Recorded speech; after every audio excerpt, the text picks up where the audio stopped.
Hi, everyone. Thanks for joining the Skype-a-Thon. Great to see everyone. Welcome, Mr. Anthony, to Qatar. It's my pleasure to be with you virtually in Qatar. Been a long time since I visited Qatar, so I'm happy to talk to you virtually.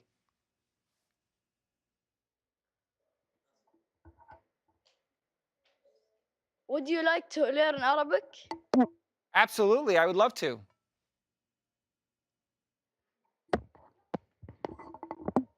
Do you want to say Assalamu alaikum? Salam alaikum. Okay. To reply back, say alaikum salam. Alaikum salam.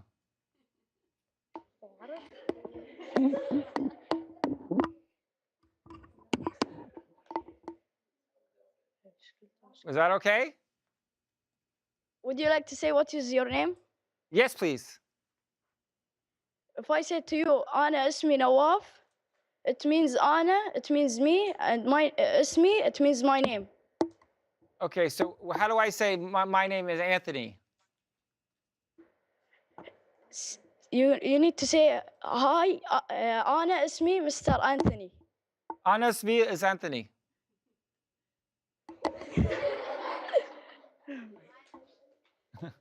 Why are you guys laughing?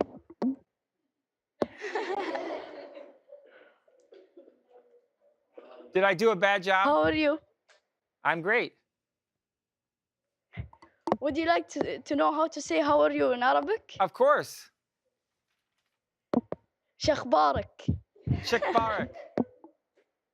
Shikbarak. Okay. Good job. Thank you. We have some children to ask you some questions. Wonderful.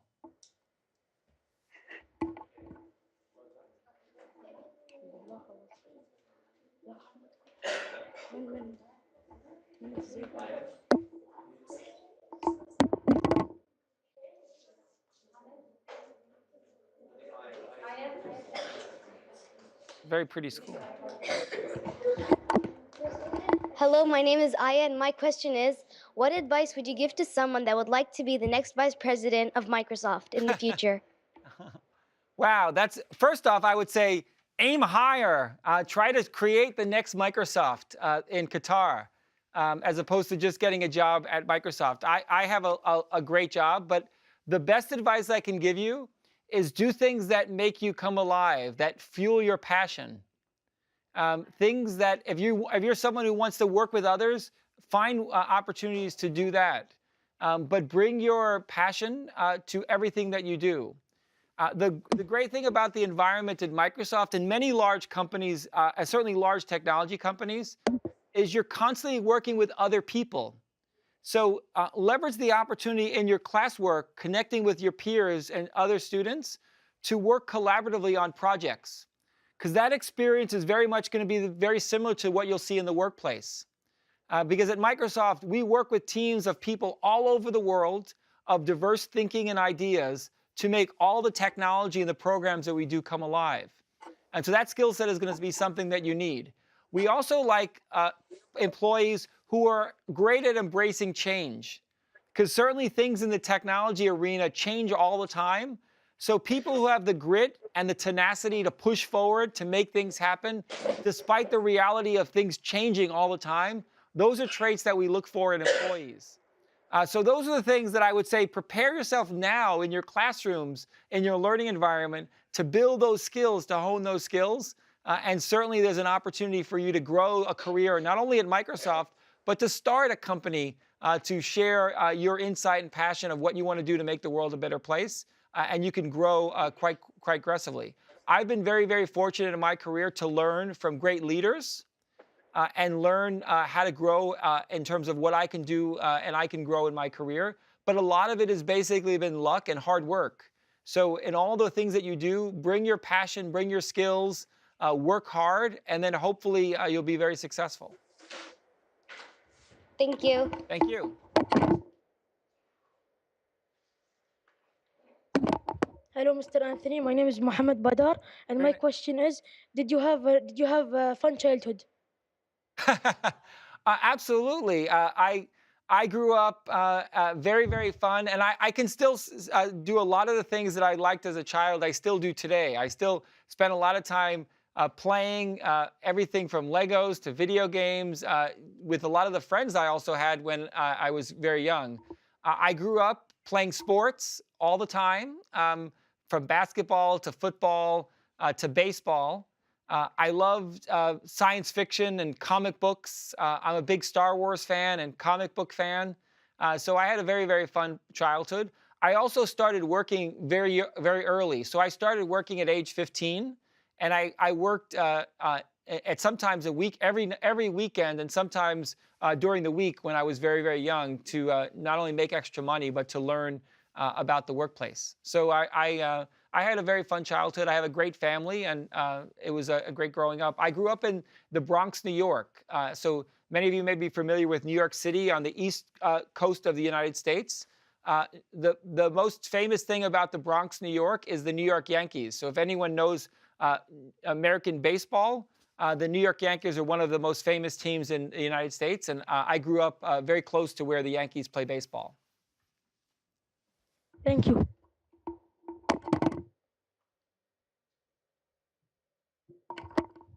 Hello, Mr. Anthony. My name is Layan, and my question is, what would you consider your biggest success while working with Microsoft?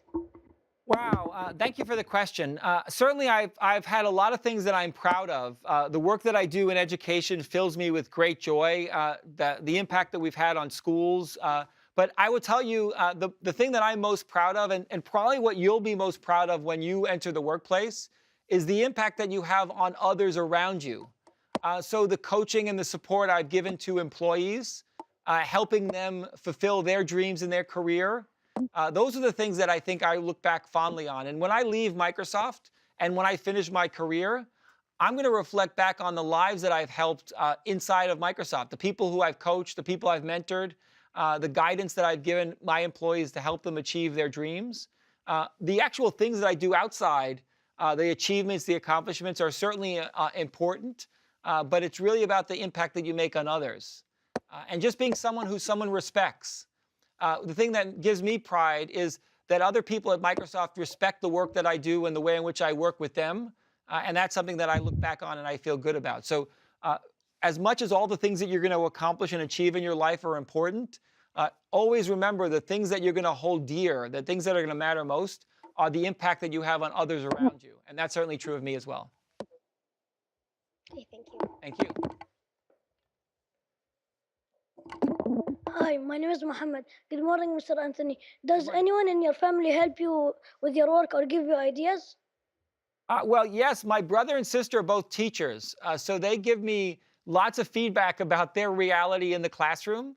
A lot of the work that I do is obviously supporting teachers. So they help keep me honest in a way, because a lot of times I talk a lot about the potential of technology, but they face challenges getting technology to work in their classroom, coming familiar with technology. So my brother and sister often give me great guidance. And then my nieces and nephews are in school, and they tell me a lot about how they use technology to prepare for going to college, for preparing tests and examinations. So I get a lot of feedback about that. My family also keep me grounded and humble about the work that I do and the importance of actually having a broad perspective about life. So it's not just about work, but having a balance between your family and what you care about in your family life, but also balancing that with the work that you need to do. So I get a lot of feedback from that, and they help keep me focused on the right things that matter most. Thank you. Thanks for the question.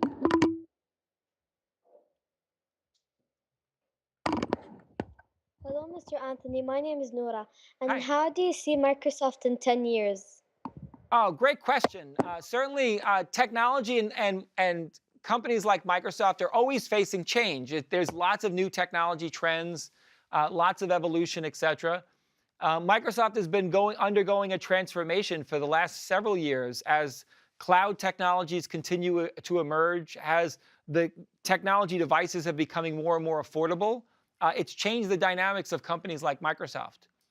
So it's hard for me to predict the future, but I can give you examples of technologies that will probably be prominent in the future. One of the areas that Microsoft is exploring a lot is digital assistants, or what we call bots. And a bot that you may be familiar with is Cortana, which is a digital assistant in Windows, very similar to Siri on an iPhone or an iOS device. And these bots are increasingly going to become more and more intelligent. They're going to know about you and I. They're going to know what we like and what we need prior to we even knowing it. It's not just going to be a resource that we can go for information, but it's going to be someone or a resource that can assist us as we work through our lives. Certainly in education, digital bots will be able to tell you what you need to study and what you need to learn, help you organize your resources effectively to focus on the things that you need to refine to prepare for a quiz or a test. So I think we're going to do a lot of work there, and those will become more pervasive. Technologies like augmented reality and virtual reality will become more and more pervasive. This is an example of Microsoft Hololens, which is an augmented reality device that you can wear on your head to see holograms in the world.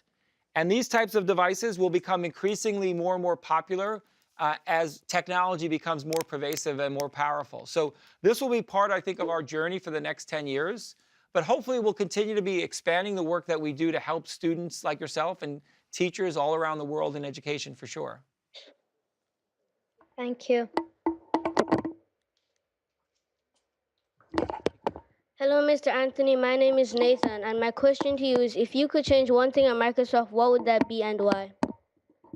Wow, so there's a lot of things that I love about Microsoft, and one of the things certainly that we continue to do is balance the need to make technology increasingly more effective and powerful, but also making it more easy to use and simpler, especially for schools and teachers. So one of the struggles that we often have is to deliver more and more capabilities of our products. You know, we always want to make our products better and do more things, but we often have to balance that with making our technology easier to use, because some of our technology may be more complex for people who aren't as familiar with technology, as many of you may be very comfortable with technology, but your educators, for example, may be less comfortable with technology. So if I could change one thing, I'd love to have products that first make very easy to use for everyone, and then continue to build on advanced functionality. I think in many of our products, we've built functionality first and then focused on ease of use second. But I think we've got to find that sweet spot between really, really powerful technology tools that allow you to do a lot of different things, but also tools that are very, very easy to use and comfortable for everyone. I think one of the things we've learned that in education, and our products in education are increasingly built by teachers and inspired by teachers, so they become much easier to use and hopefully much more valuable for classrooms. Thank you, Mr. Anthony. Thank you for the question.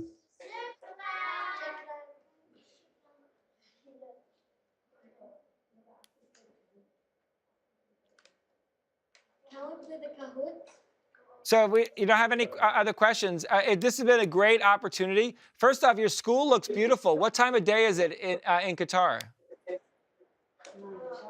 9. Okay. Do you guys have a busy day ahead? Yes. Are you going to Skype with other classrooms around the world? Yes. I heard some no and some yes, so maybe we're going to different classes. But I encourage you to have fun. Thanks very much for the questions. They were really great. It's been a great opportunity to talk to you. I hope you learn and continue to learn via Skype to bring the world closer together. And thanks very much for spending the time together. Thanks for joining the Skype-a-Thon. Can we play Kahoot? Absolutely. They want to play Kahoot. You got your devices ready? Yes. Okay, we're ready to go. There's just 7 questions. So everyone get ready, and we'll pull up the Kahoot. Jason and Lee are going to start the Kahoot now. And get your devices ready, and we'll give you the code. So kahoot.it. I'm sure you're ready to go there. And the code is... So the game pin is 841649.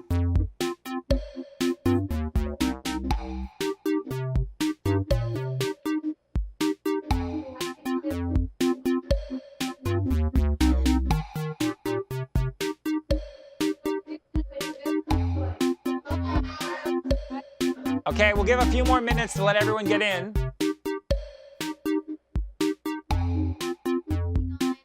Okay, we got a lot of folks in. Okay, wow.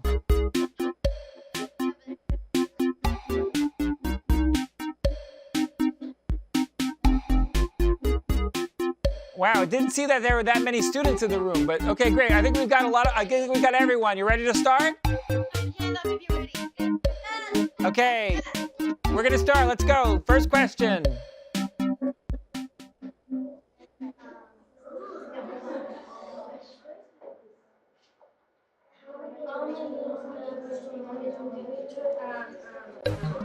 Okay, how many virtual miles are we planning to travel via today's Skype-a-Thon?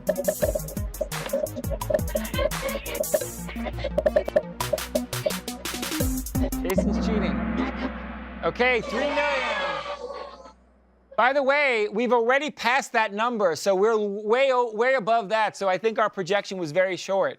But we've already exceeded 3 million miles virtually traveled today. Our next question. How many students globally played Kahoot in the month of October?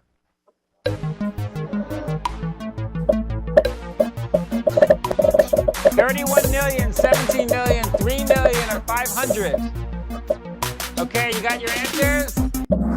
Okay, 3 million, 31 million. Oh, wow. Okay. Let's see where we have. Batul is leading. Okay, next question. This picture comes from which of Microsoft's products?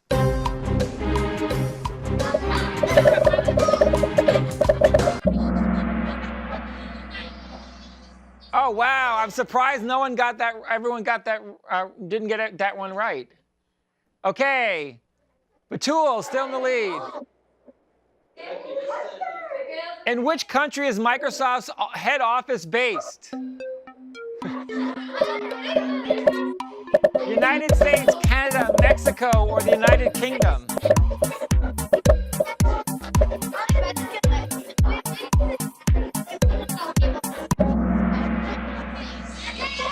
Okay, United States. Wow, we got 26 right on that one. Okay, a few more questions. What is the most played Xbox Live game ever?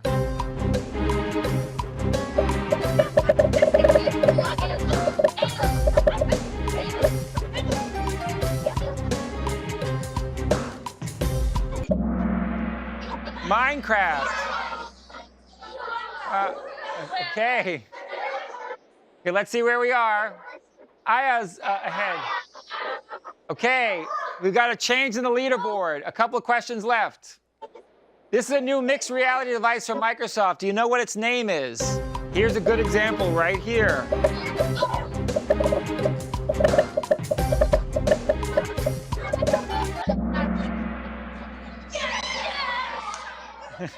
Okay. Okay. One question left. This is the last question.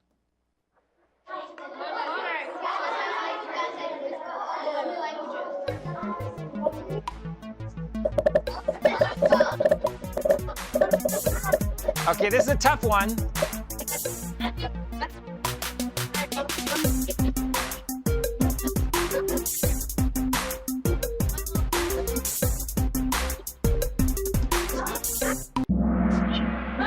It's 9. No one got that right. Oh.